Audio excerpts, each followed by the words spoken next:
Isaq àti ọ̀rẹ́ ẹ̀ yóò pẹ́ lẹ́wọ̀n o. Koko, Idana, Kula, Ounjẹ àti Ọkada ni wọ́n jí gbé. Ilé-ẹjọ́ májísírèètì kan tó fìkàlẹ̀ sílùú Ìlọrin nípínlẹ̀ Kwara ti pàṣẹ pé kí wọ́n sọ àwọn afurasí adigunjalè méjì kan, Abubakar Isaq àti Karim Ibrahim, sọ́gbà ẹ̀wọ̀n Òkè Kura nílùú náà. Kòkò tí wọ́n fi ń dáná àtàwọn èròjà mìíràn ni wọ́n lọ jí gbé lágbègbè Ẹgbẹ̀jìlá.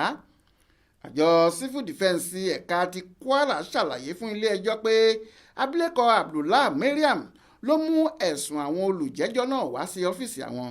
Ó ní àwọn adigunjalè kan wọ agboolé òun tó wà lágbègbè Ẹgbẹ̀jìlá nílùú Ìlọrin tí wọ́n sì kó àwọn kòkò ìdáná ńlá kan, jẹnẹrétọ̀ ńlá kan, àwọn kúlà ńlá oúnjẹ 4, ọ̀kadà bàjáàjì kan àti fóònù Android 2 tí ìwádìí sì fi hàn pé Abubakar tó jẹ́ ọ̀rẹ́ Ibrahim ló ta fóònù náà fún Ibrahim.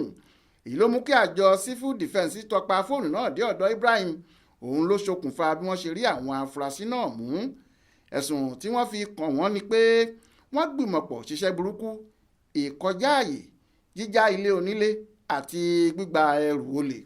Agbèfọ́ba tó ń ṣojú àwọn Civil Defence ní kóòtù, Stephen Sado, rọ adájọ́ pé kó ju àwọn afurasí ọ̀hún sẹ́wọ̀n títí tí ìwádìí yóò fi parí.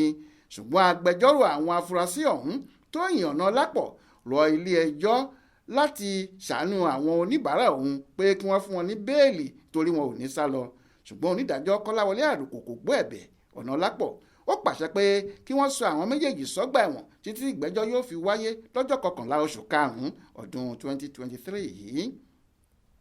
Ibrahim Alágúnmu ló ṣàkójọpọ̀ ìròyìn yìí fún Aláròyé online television.